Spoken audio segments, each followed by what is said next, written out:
Can I top you off there? Some tea? Sure. Yeah, you can top me off. Yeah. Oh, wait, what now? Are you dicking me right now, dude? My dicking you right now. Oh, my God.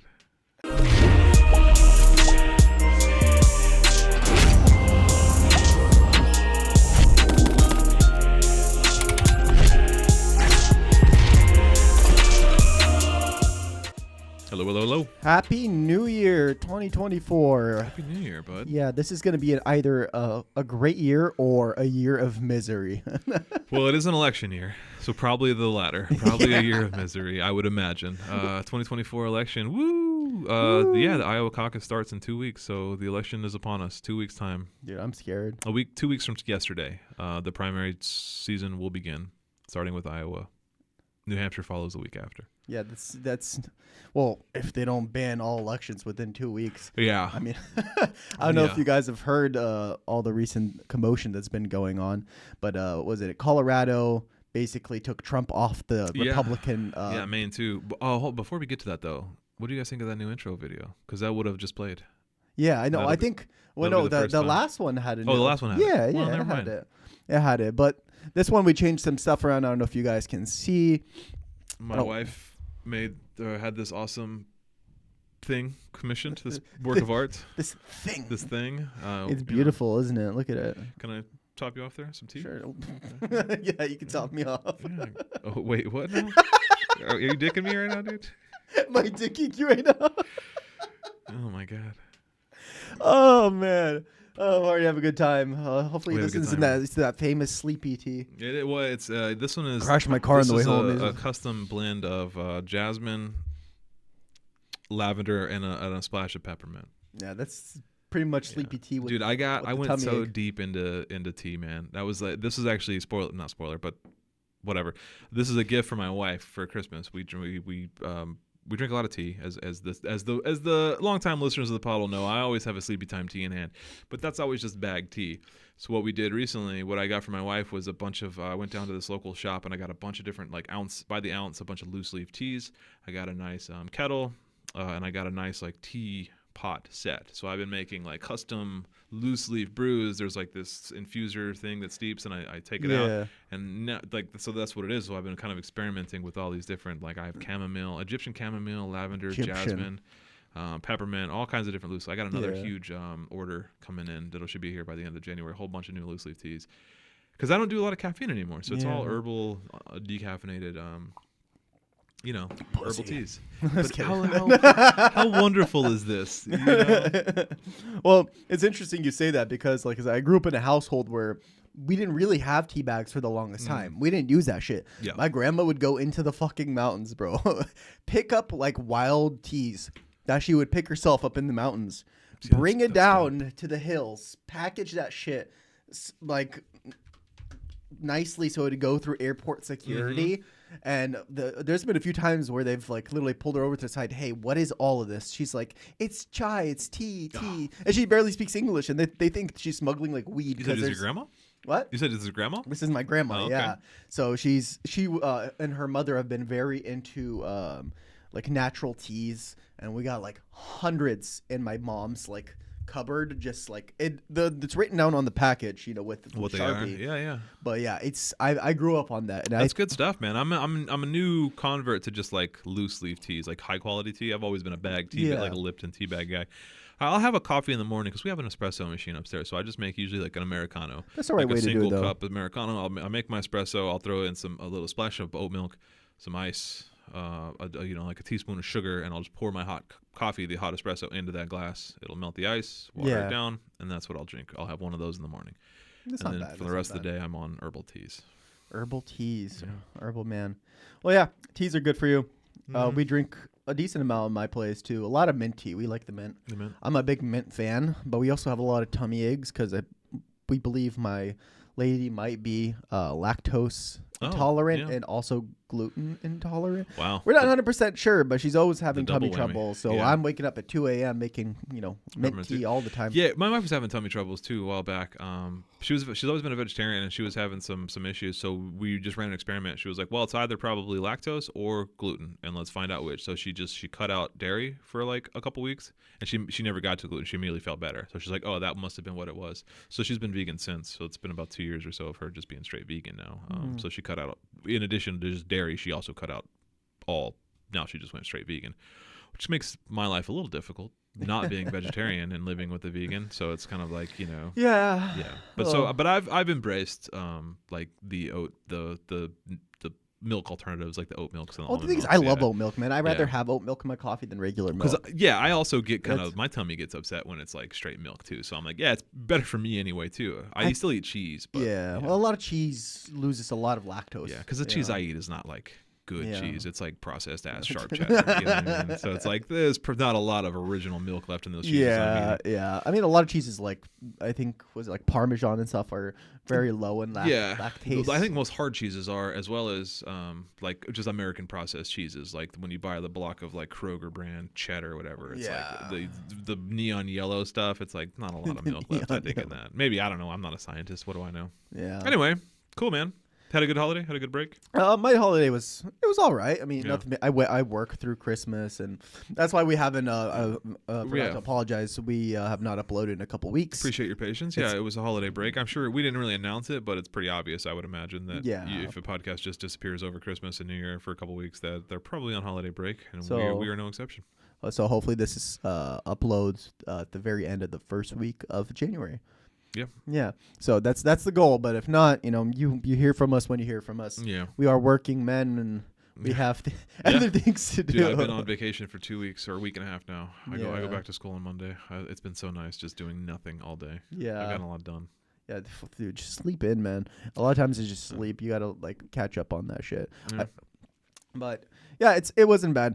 Christmas was, I don't really do much for Christmas, but we ended up ordering Chinese food when I got home from work and watched Home Alone. Oh, okay, cool. What did I do? My wife had Christmas off, so we went out a couple days beforehand and got some. What did we got her? Like some like Beyond Beef, and I got a steak, and I had made like mashed potatoes and asparagus, and made like a big dinner. I like to cook, so we made a nice dinner, and then we just had Christmas dinner, and then we did our presents, like just the two of us. No, but we didn't have any family or anybody coming in. It was just the two of us. Our close friends that we usually do these types of things with, they actually went back to Arizona for like the whole month of December. I actually have to pick them up from the airport on Sunday. So I never grew up celebrating Christmas. Right. So this is basically my girlfriend celebrating Christmas. Right, and just her dad came over. Oh, that's cool. No, that was it. That's and cool. New Year's, I usually my family tradition for New Year's, we kind of go ham. We go hard till 5 a.m. drinking. I was in bed by 10. Me and my wife were in bed by 10. Yeah, I don't give a shit about New Year's. That's not my thing. This year was like 2 in the morning, 1:30. Oh, okay. It was just me and my parents, my girlfriend and her dad, and we just had some few drinks, listened to some music. 12 o'clock, woo! All right, let's go home. No, and that's basically what happened. We woke back up around midnight when there were some fireworks going off, like just a couple too. That's the thing. In Arizona, the fireworks start like mid-December and they go through to like mid-January, all day, every day, just never ending. And my fucking dogs lose their mind. I hate why? Just like why? I don't know. And we were like, what's it going to be like in Seattle? How are the fireworks going to be? And then nothing. There was nothing all day. At midnight, there were a couple. We think it was like somebody in our neighborhood let a couple off. Well, I think people here are a little bit more conscious. Yeah, they're awful for the environment. They're awful for dogs. They like kill birds. I love fireworks. I used to, and I don't want to be that Debbie Downer that's like, oh, fireworks are super problematic, but they are. They're awful. And I just do. I don't like it because like I'm convinced our beagle's gonna have a heart attack one of these days because of fireworks. Yeah, no, I feel I love fireworks, but I like to do them in places that are safe and away from houses and stuff like that. Right. So no dogs hear it, or the worst thing, a fucking bird gets whacked. I guess it does. Like the New York. They have like the huge one over the harbor or whatever. Yeah. And like it kills like many birds every year. It's like actually dangerous to birds. Survival of the Bad for fittest. their health. I guess, yeah, for sure. Hey man, I don't know how many things kill how many animals that we do, but yeah, fair enough. That's the least of my concerns right now.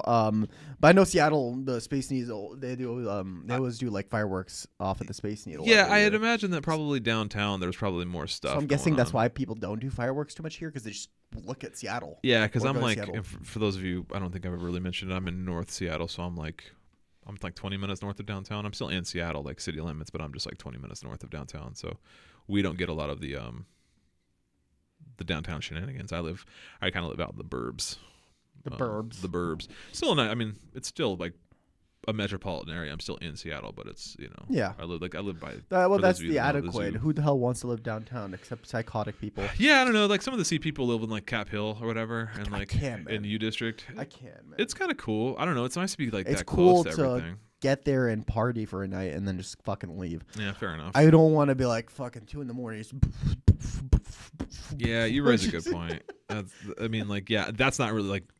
Listen, as the guy who went to bed at 10 o'clock on New Year's, I'm with you, but yeah. I like to be peace and quiet. That's me. I told you, we talked about this like a couple episodes ago. I am an old man, man. I'm right there with you. I'm trailing behind. Yeah. I hit 30 in like a year and a half. Yeah, you're young gun. I'm getting there though. 10 years, I'm probably gonna be decomposed at this point. Yeah. Well, at least you're working out. You're actually doing something for your health. Yeah, I just gotta watch the food, man. That's my downfall. It's just like, dude, food. Yeah. Food. Yeah. Mine too, but I also don't work out, but I don't have any illusion that I'm healthy. I just let it go. Anyway, want to talk about news? Yeah, well, dude. Let's get into some news, dude. There's been plenty of news while we're gone, but yeah, I think we're gonna keep this one relatively short. Yeah, we're gonna blow through it's gonna be like kind of a lightning round of like a few things that have happened over the last couple weeks while we've been away. I've kept note of anytime I get like anything I comes across my radar. I just like added it to my phone notes, and then kind of the last couple of days I went out and I kind of actually did some research on these topics and made a deep dive. We do want to preface this by starting to say the one thing we're not going to mention is Israel, Palestine. There's just so much that's happened, and we didn't have enough time to really go over all of it. There's a lot I wanted to mention. Like there's some stories I know, some stories I don't know enough about. So what we're going to do is just wait on Israel, Palestine, collect more information, and actually do it properly next week. Next week we're going to so today we're going to talk about all the bullshit, Congress, election. Did you say you had one of your friends that would like to Yeah, and one of my friends who feels very strongly about the Palestine issue wants to get in on that. So I'm like, well, let's just save it. So that's the one thing we're not, because a lot has happened with Israel Palestine. There's been a ton of like updates over the last 3 weeks, but we're going to save that for next week. As you should. As we should. All right. Cool. Well, the first story kicking off is the states that are trying to remove Trump from the ballot. Colorado succeeded. That was a Supreme Court thing. So that went through to the Supreme Court. They voted 4-3 in favor of removing Trump from the ballot. Maine has also followed, but that was not a Supreme Court thing. That was the state secretary of state in Maine pushed that one through. So that one's probably going to be easier to overturn because it's just like one guy's making an executive order. Yeah, kind of thing. But that one also just happened more recently. The Colorado one has been in the works for a while, and it looks like the Supreme Court has already kind of that's already been appealed to the Supreme Court. So it's very possible the Supreme Court will rule on that before the Colorado primary and before the general election. Excuse me. Listen, I'm not pro Trump at all, but to me that is, I mean, it's kind of alarming. I'm not gonna lie, it's kind of alarming that they can just do that. Yeah, like I mean, it's not the general election. If it was a general election, we'd have like a Supreme Court huge case on our hands. It's just the Republican primary and the Democratic primary. Yeah, but I mean, you can basically just cut anybody off from going to the general election that way, because surprise, surprise, the Democratic Party just did it too. Yeah, so that's what we're going to talk about too. Is that Biden also, and the DNC has also, or the DCCC, I guess, whatever. No, the DNC. Yeah, they have.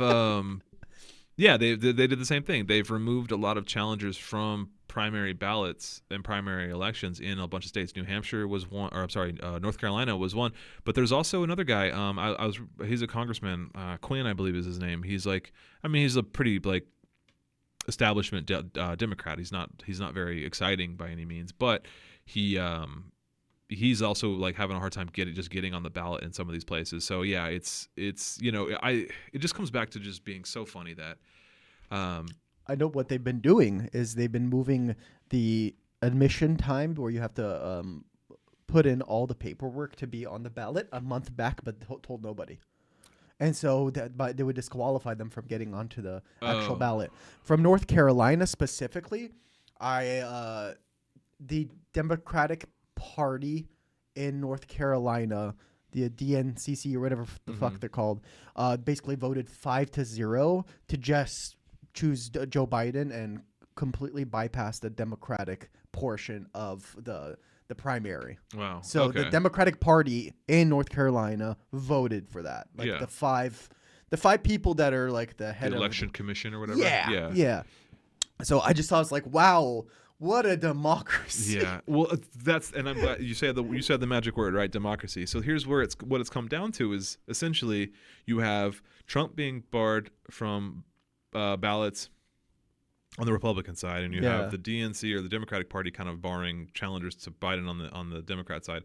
So like, what democracy are we talking about? Like a one party, one candidate race, essentially. I mean, that's like what they're angling for, and like I don't really give a shit because it's democratic politics, and also I am an authoritarian Marxist, right? So like I'm fine with one party, one candidate systems, just not that candidate and not that system, right? So like I have no problem with like a single party system, like that's communism, right? But like, does it have to be Biden, this supreme leader? Here's the thing: even if you were an authoritarian type of Marxist, you still believe that who should become that authoritarian needs to be democratically kind of put up, right? Well, that starts at the base and then rises up, like the Soviet councils.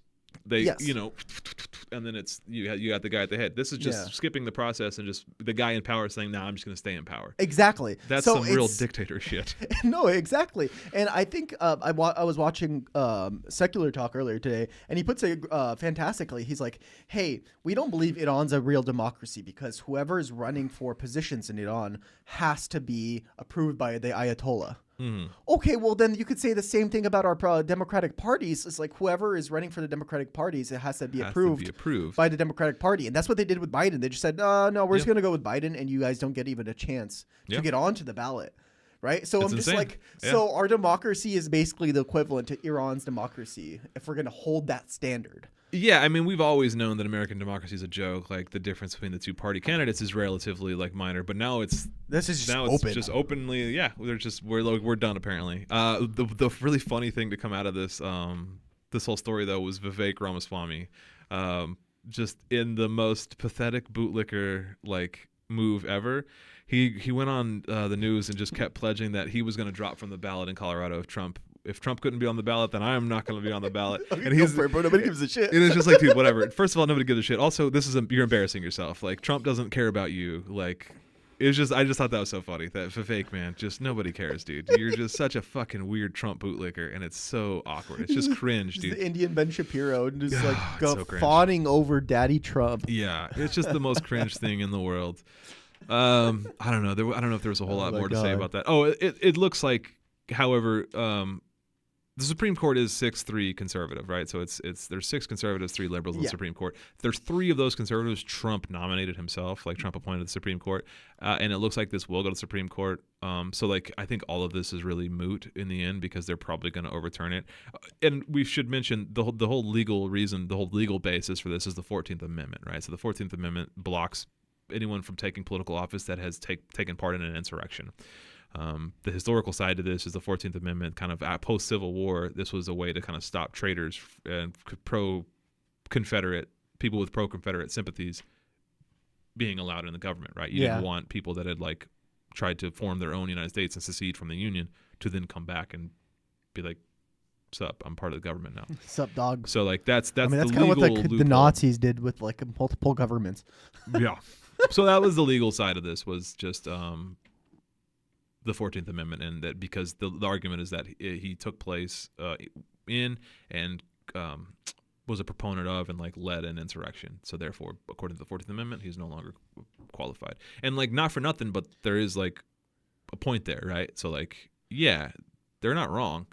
He did lead and support an insurrection. Okay, yeah, 100%. Like it's concerning. Yeah. Okay, what about Biden? Yeah. Well, I mean, I don't know. I wouldn't argue that Biden led an insurrection, but like that's what I'm saying. So there's no whereabouts there to like be able to do this. The same thing that like the Republican. What do you mean? Well, like banning them from other people from entering the ballot for the Democratic primary. Yeah. So right. You're you saying, have okay, a case for Trump. You're like, okay. Well, where's the case for the Democrat? Oh, I see what you're saying. Yeah, I misunderstood. And nobody's saying a single thing really. Like it's not really in like front national news. No, yeah, nobody seems to like be sticking up for any kind of primary challenger to Biden. Yeah, I mean, listen, Marianne Williamson, Cenk Uygur, Cornel West. Yeah. Cornel West. I think he's running as independent now. He's no longer Democrat He's anymore, independent now. Yeah. There's another one that nobody gives a fuck about. But yeah, Jill Stein. She's Green Party. Yeah, okay. there's one more that nobody cares about, but she's like 1%.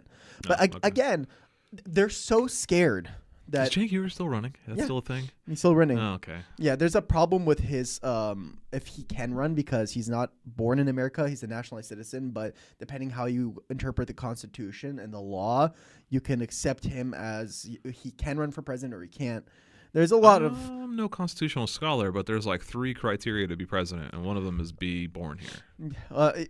Yeah, he's a natural-born citizen, but I don't know. Oh, it might actually be worded that way. Yeah. Be a natural-born citizen. Natural-born citizen. I think that's what the Constitution says. I don't know. Doesn't matter. Well, but anyways. Yeah. But it's not like those guys are going to win. Like, let's be honest. But they're scared that, like, anybody on the ballot, they're like, anybody but Biden, they would just start... and it would make like a cascade effect. So they're basically be like, okay, we're going to close down democracy because we think we're going to lose. Yeah. Even though it's like these 3 people that are like, oh, come on. Like really Marianne Williamson. Like, I don't hate her, but like we got Crystal Mombi over here and we have like this angry halfway step neoliberal, halfway step progressive that just shouts like obscenities into the fucking sky. Well, I mean, here's the thing, though, is like there is something to be said for they don't have a stance against Biden. They don't stand a chance against Biden in a primary, but Biden doesn't stand a chance against Trump in a general, right? Like there is no path to victory for Biden anymore. Like Biden will lose. That's like the writing is on the wall. I'm pretty sure all polls are like pretty. That's why I'm surprised, man. Like, dude, let people run. If you want to win the general election. That's the mistake of the DNC. Put another puppet. Biden's campaign is like, there is no path to victory. Oh, I had a thought too. This was like the best comeback for these like vote blue no matter who, throwing your vote away if you throw third party.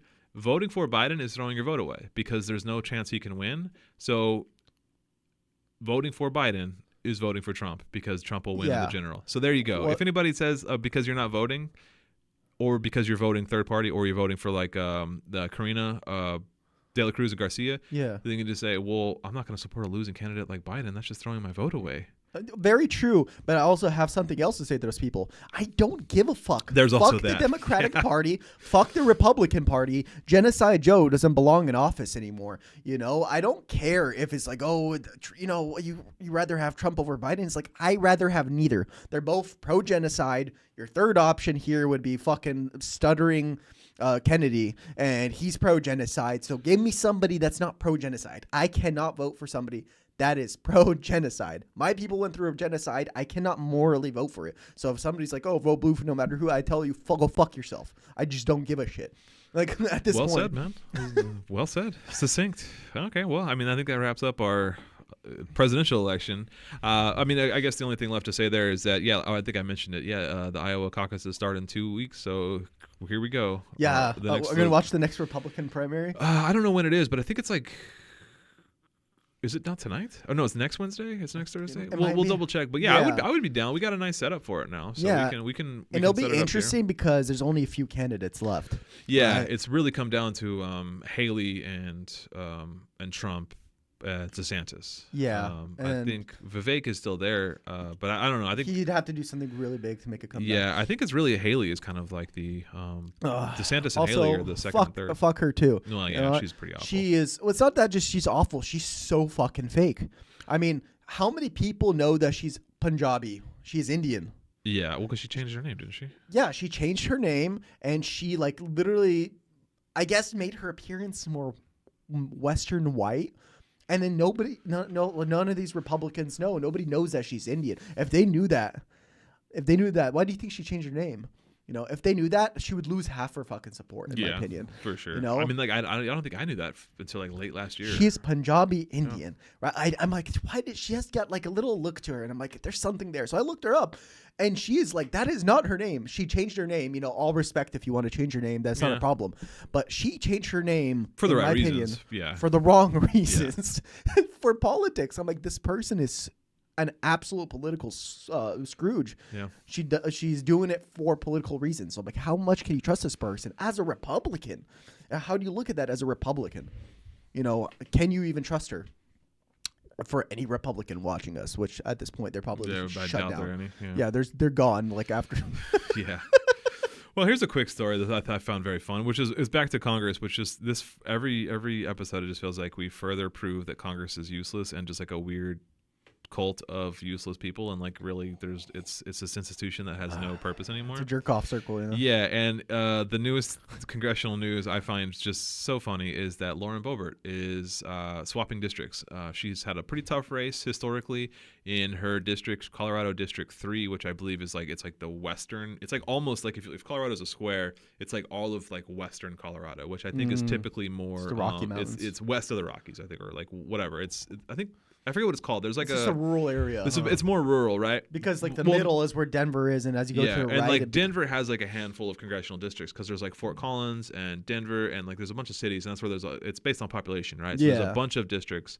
Maybe we can put up a map of the congressional district map of Colorado. Yeah. So like District 3 is on the west side, I believe. District 4 is like the whole eastern side, and there's a handful in the middle.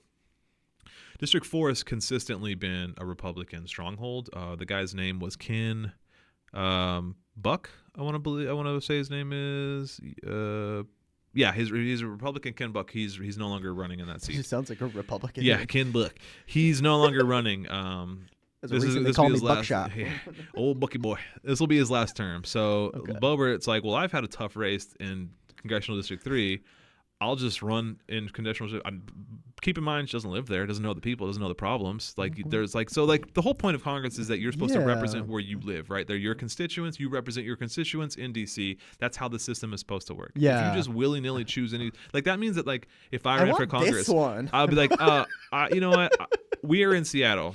Eastern Washington is like what 6 to 8 hours away, depending or whatever. Maybe I don't know. I have no idea. 5 to 6 hours. Yeah. That's just like me saying, oh, I think I'll just run for Congress in Spokane or Yakima or like southeastern Washington on the Idaho border or something. That's like you shouldn't be allowed to just run for any district you want. You have to be in a certain like mile radius. Yeah, you should have to establish residency and like live in that place or whatever. But you don't. The Constitution just says you have to be 25 years old, a U.S. citizen for 7 years, and live in the state in which you represent. Just live in the state.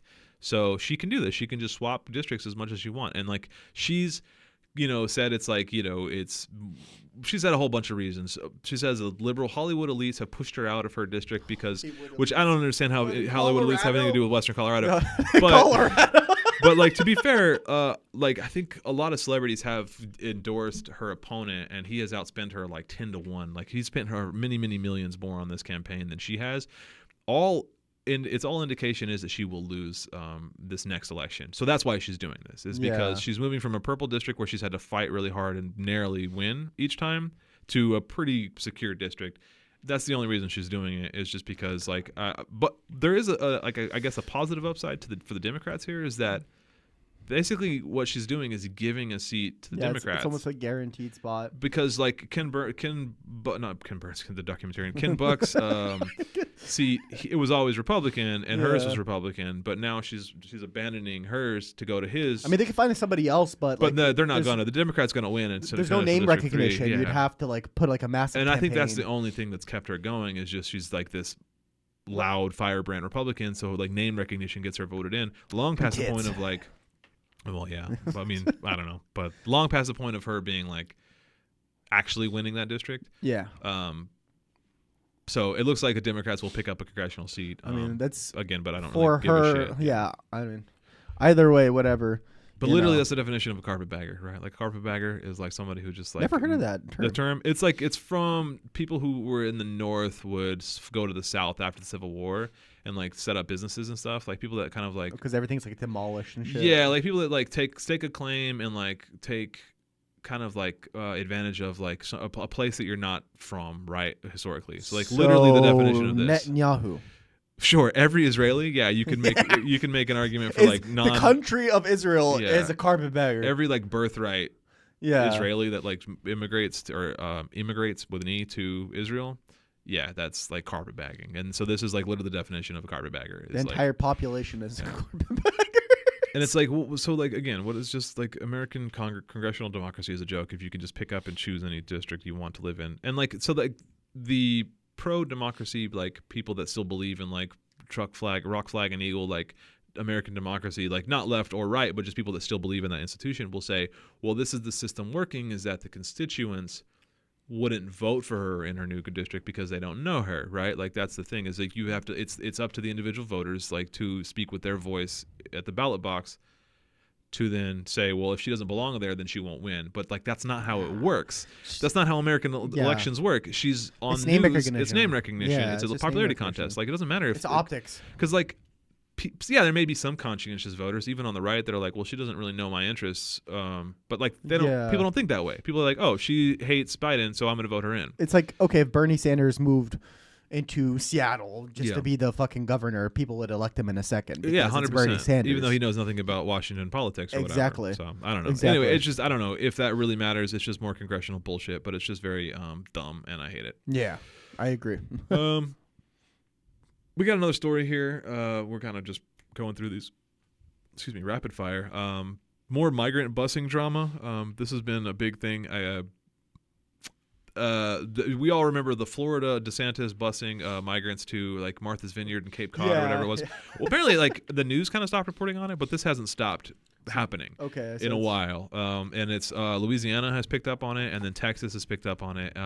13 buses, a total of 13 buses from Texas and Louisiana, totaling around 450 migrants, have been sent to New Jersey.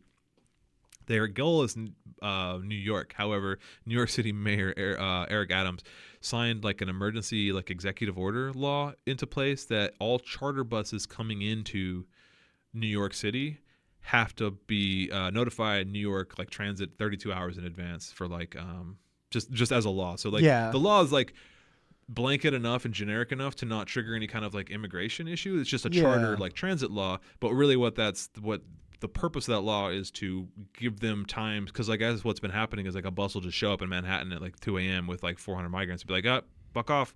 And then like the people in New York will I don't know what it's like the local FEMA, right? So like the people that are trying to care for these migrants will have to like scramble to try to find them places to eat, find places to sleep, whatever. So like this is like circumventing. The goal was to try to like make Texas have to notify New York in advance, like, hey, we're sending you a bus full of migrants. It'll be there in 3 days. Get ready.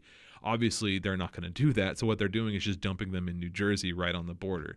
And then what's even weirder is that on the buses are like chaperones from Texas and Louisiana that then get them off the bus, get them onto a train, and then train them into New York the rest of the way. So it's like very deliberate, very calculated, very deliberate. The amount of shit that they're going through just to send these people. That's insane. Yeah, because New York has a law that they have a court decree to provide shelter for anyone who asks for it. So like, a migrant seeking asylum in New York is beholden to give them. So like that's why it's New York, right? Because like the joke from like Greg Abbott in Texas is like, if we send them to New York, they can't say no.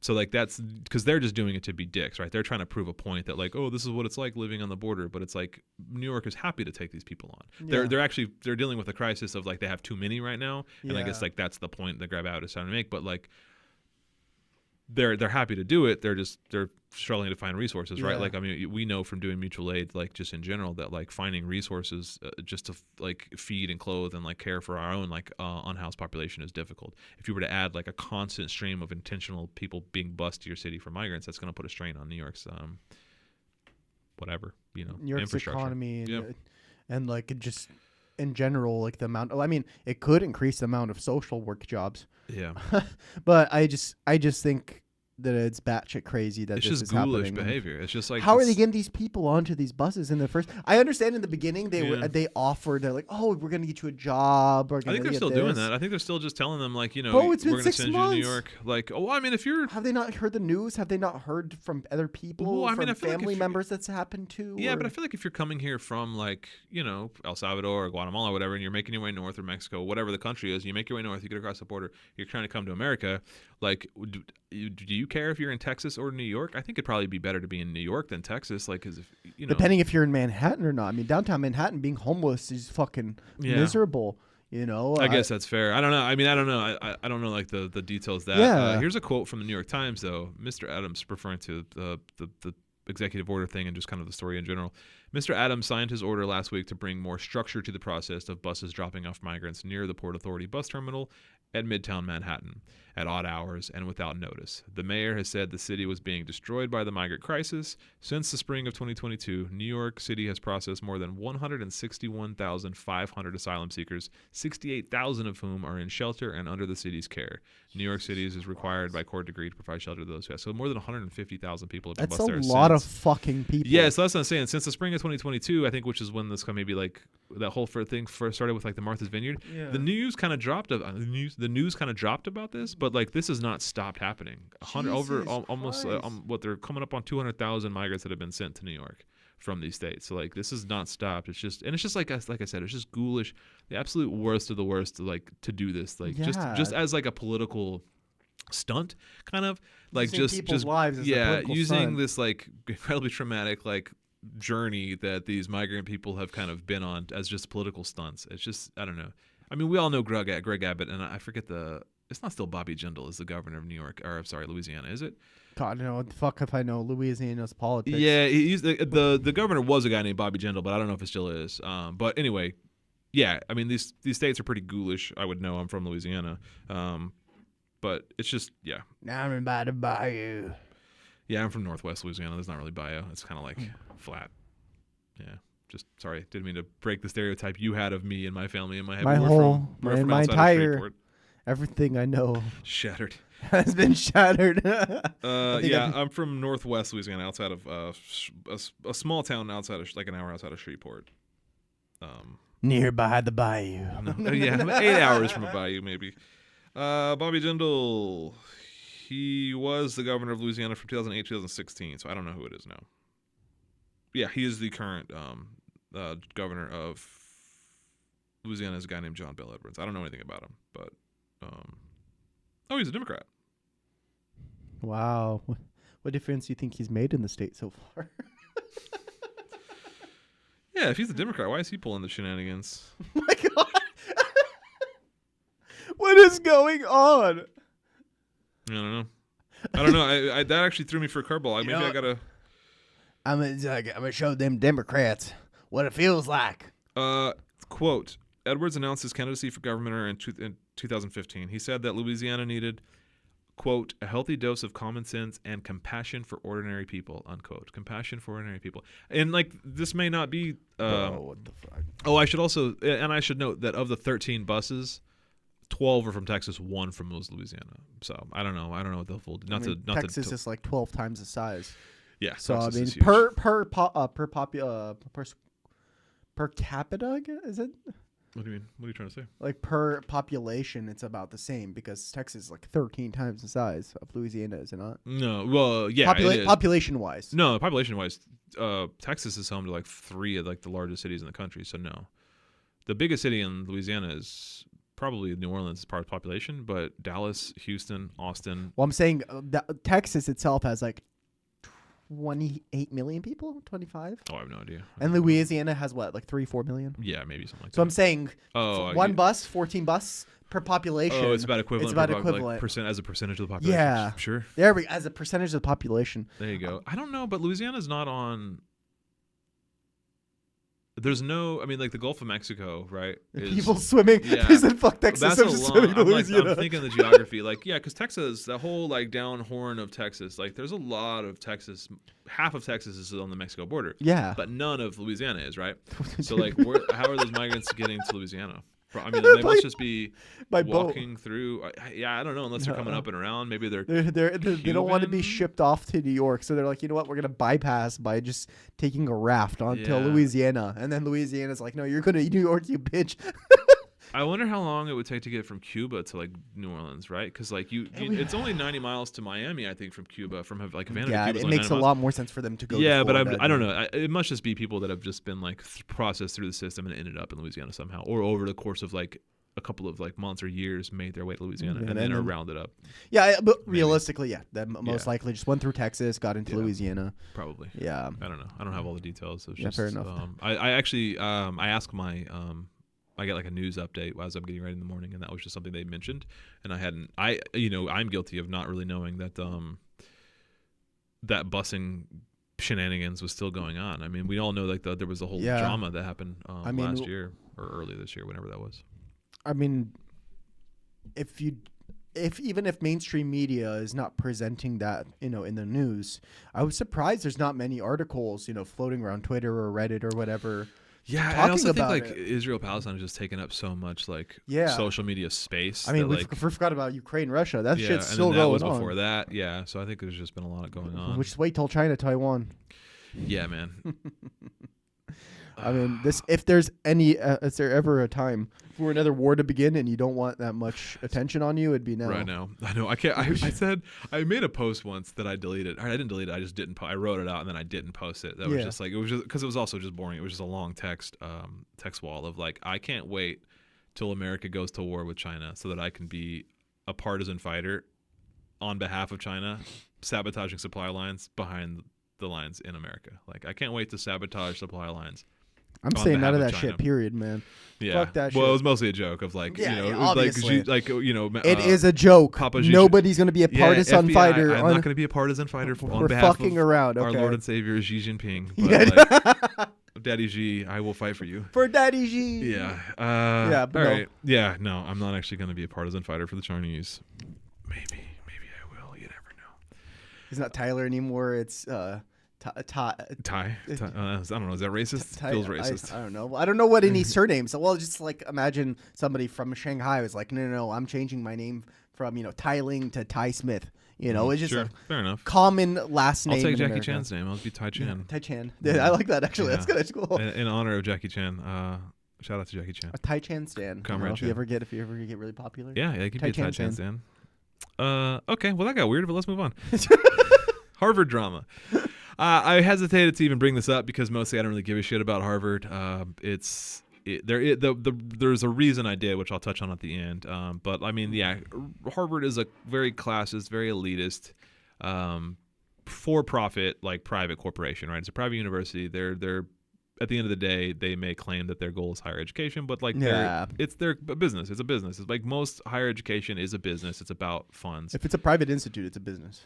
Yeah, and it is. Harvard is a private college. I just think that historically, like it's kind of more about who you know. It's about how much your parents donate and stuff. So I think like as far as like from a Marxist perspective, I'm pretty anti-Harvard.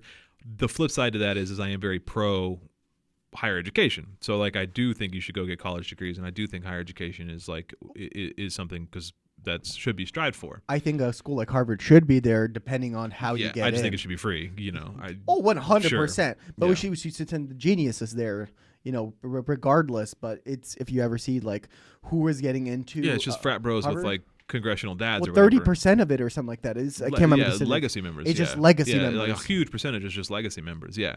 So anyway, there's been a lot of drama at these college campuses because of there's been reports of anti-Semitic just behavior due to Israel-Palestine.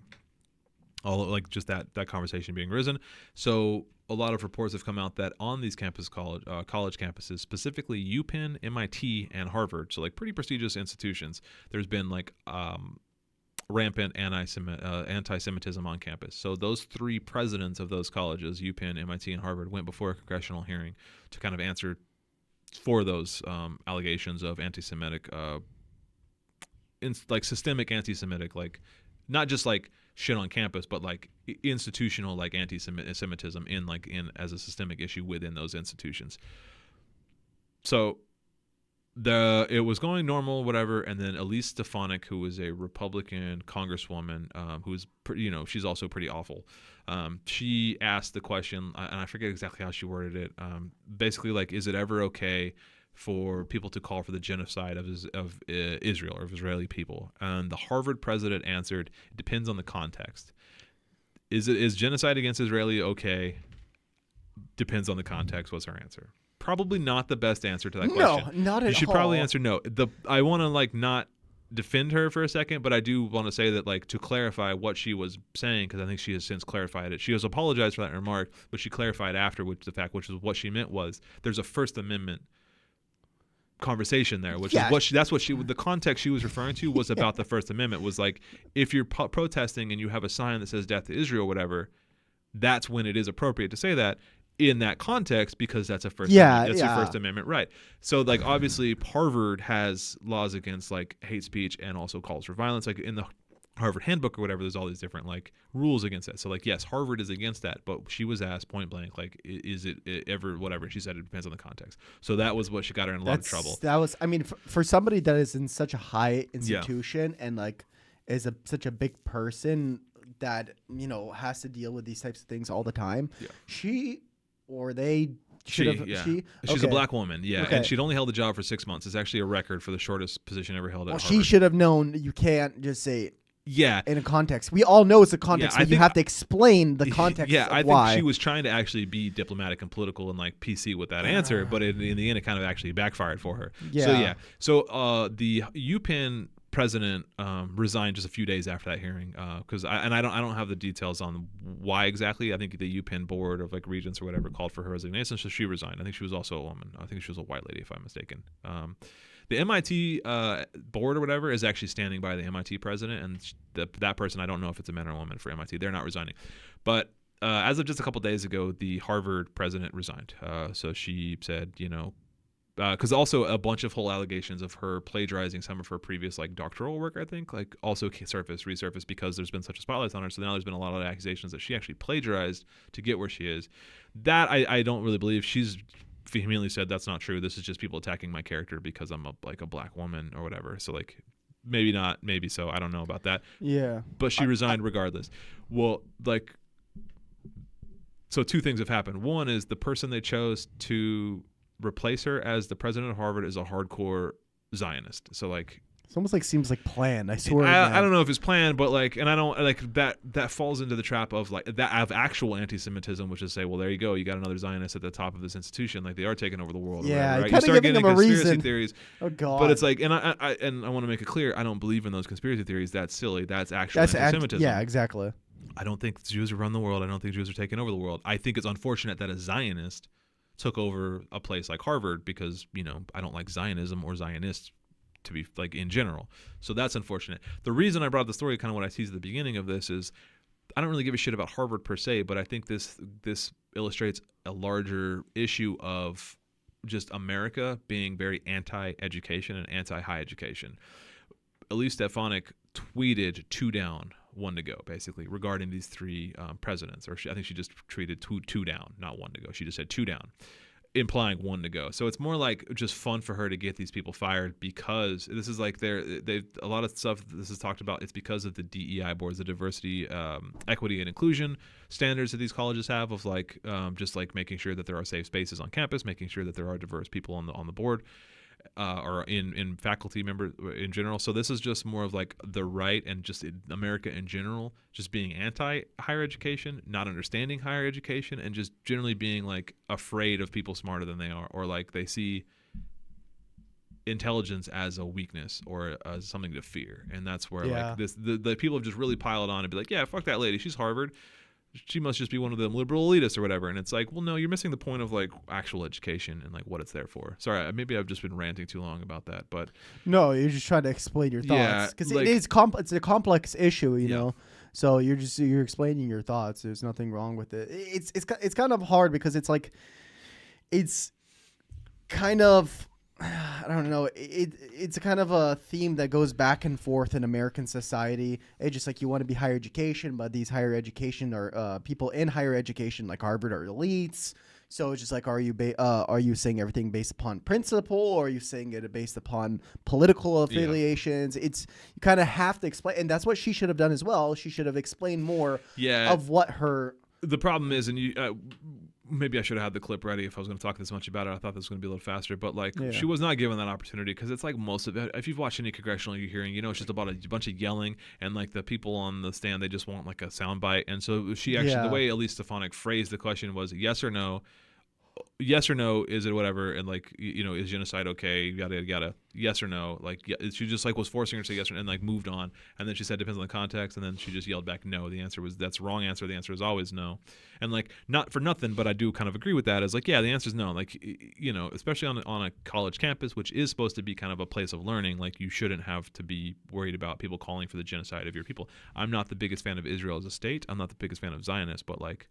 You shouldn't genocide against anybody. I'm anti-genocide. Is not good. So I'm anti-genocide in general. So there you go. They're not wrong. Maybe the answer should have been just no. So if you want to play real politics, you should have just said no. Yeah, and then maybe explain yourself later in interviews with CNN or whatever. Yeah, it's like the answer is no, but obviously there are First Amendment implications if somebody's protesting on campus. You do that in the span outside of it. But I don't know. She's not a professional politician. She's not a professional PR person. She's just a person, an educator, put on the stand in front of the country, probably something she's not really used to. Yeah, and asked a tough, like being grilled by somebody who's yelling at her. Spotlight on you. Yeah. And like I said, I don't really give a shit about this like super privileged woman. I don't really want to make it sound like I'm coming to her defense, but there it is. There's the long and short of it. Well, last story is the whole Mr. Poopy Pants. Do you want to lead this? You want to lead us into this one? Sure. Okay. Let me know when you want me to. This is a little bit of fun. Okay. This is like conspiracy theories that are not really, hyper, religious or deep state or some shit. It's like no. This is just like some background story on Trump and how there might be some doo-doo in his baggage. Doo-doo in his undies. Okay. You want to play it? Sure. So we're going to roll a clip real quick here. The clip is this person was a writer for The Apprentice when he was on set, and he basically explains the situation. Yeah. Ready? All right. Let's take a look.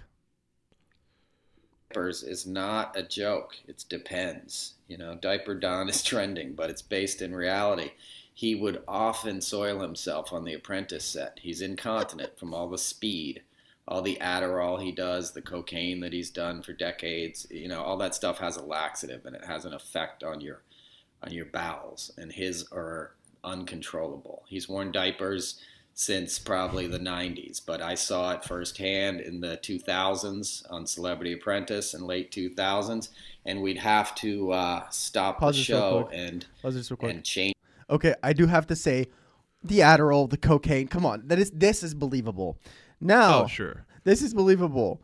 Now, I don't know about the whole, poop thing. I don't know if this guy has an agenda or not. Yeah, and also there's a little deeper layer to this too, because he's only talking about since like the 2000s, whatever. But there's reports of the one guy talking about like as early as like the 1980s, right? Yeah, it's like 1983, I think was a specific date. Which Trump would have been like 45. So whatever. this is just a problem he's had. He was at a steakhouse and he shit his pants at a steakhouse, is what that story was, right? Yes. So like supposedly this is just a problem. Well, so that's what leads me to believe that maybe it's not all the way true. Of like, I don't know. I don't know.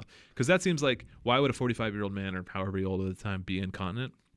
I mean, sure, there are obviously like there's a bunch of medical reasons that could happen, but like I'd have to ask my wife. She's, for the context, she's a doctor.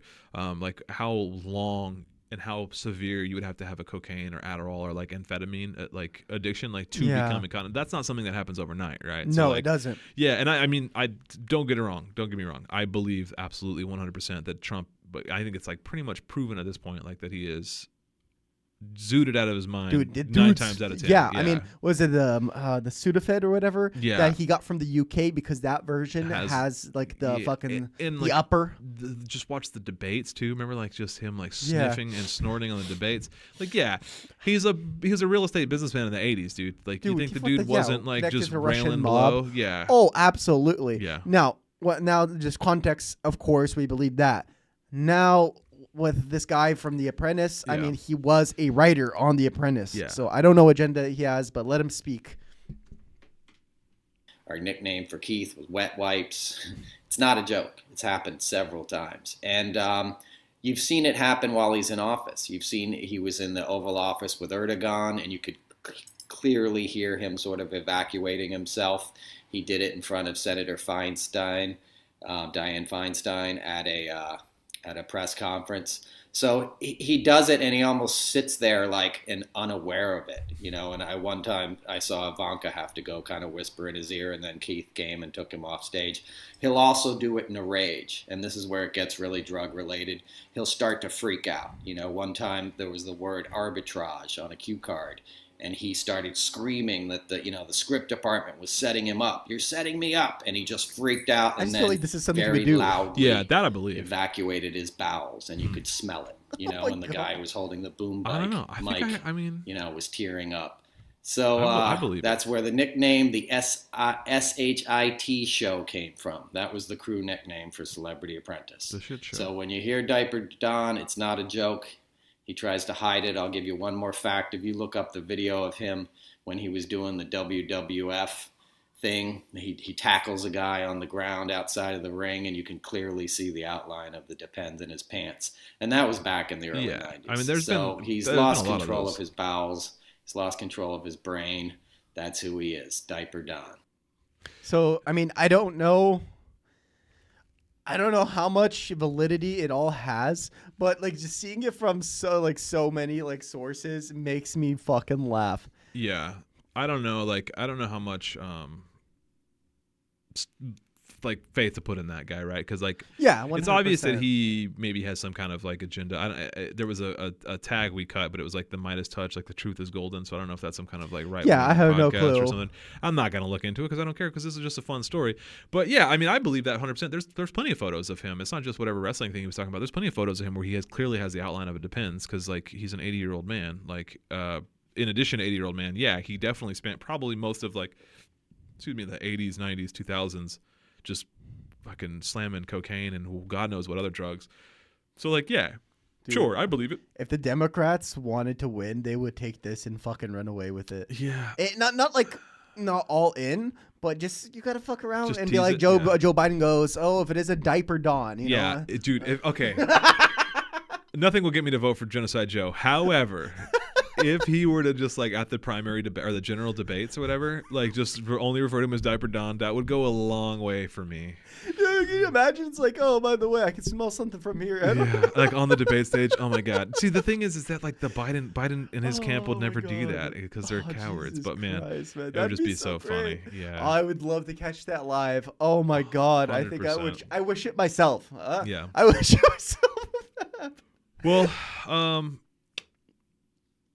I think that's about it for today, else? man. I was looking over the notes. Anything else here? That's a great story to end to sound. Anything else you want to add about Diaper Don and the shit show that is the Celebrity Apprentice? I believe it. I believe it. Sure. I mean, for me, it's a 50-50 chance. I think they could be just a bunch of people paid by the Democratic Party to do something, or it might be 100% true. Either way, it would not surprise me. You know. Well, here's the thing too. You ever see how people are always talking about like he has like neurological issues because he always stands like weirdly forward? Dude, the guy's like leaning like Michael Jackson. Yeah, and everyone's always like, "What is that?" Because he does it like a lot, right? What if homie's pants are full, man? What if his trousers are just full of Duke? Just and holding. He's just like, he's just like, it's just uncomfortable to stand with trousers full of Duke, so that's how he has to stand. It's like, how is he standing like that? But it's just the gravity of his massive shit holding it back. Did we just crack the code, dude? The center of gravity is being pulled back by 10 pounds worth of shit in his diaper. That's it, man. Oh my God. You heard the truth here live. Revolutionary Rhetoric Podcast. Well. Oh, we cracked the code. Well, think about that over the next week. Jesus. Yeah, think about Diaper Don all of next week. Mm-hmm. Well, thanks everybody.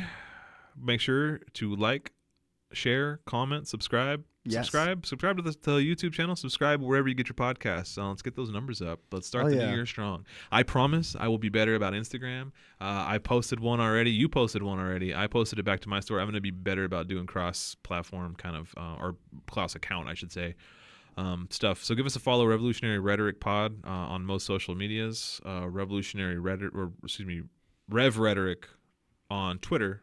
Yeah, I'm in love with this sign. It's great, man. This is kind of a temporary holding thing. I don't know. I tried to give it the illusion of just floating here, but it works pretty well.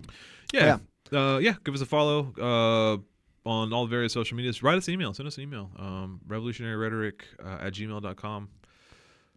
And behold our great outro as you see 2 videos pop up that you can click on, please. Yeah, it's gonna be I think.